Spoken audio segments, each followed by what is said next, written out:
Christianity is unscientific. Things shouldn't be believed because of a 2,000-year-old anonymous second-hand eyewitness testimony, or personal revelations, or dreams, or because an old book says so. Things should be believed because there is repeatable, independently verifiable evidence, but making yourself open to objections is a good step forward. I'm glad you think it's a good step forward.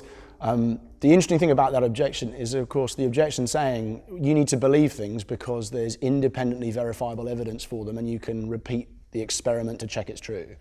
But the objection, which presumably this person believes, can't have an experiment done to prove it. It's not independently verifiable. You can't do an experiment in a lab to prove that that person's view is true.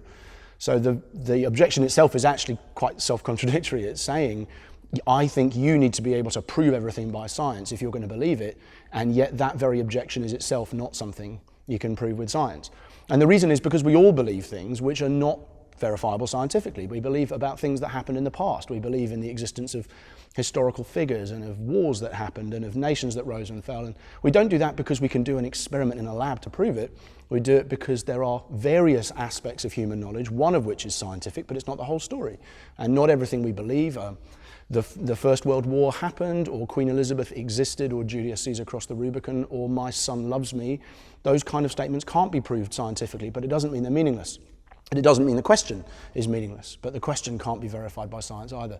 And Christianity is in that kind of set of beliefs. It's a set of historical beliefs and theological convictions, beliefs about ultimate reality, beliefs about the ground of being, beliefs about the resurrection of Jesus, that we don't run scientific experiments to test that.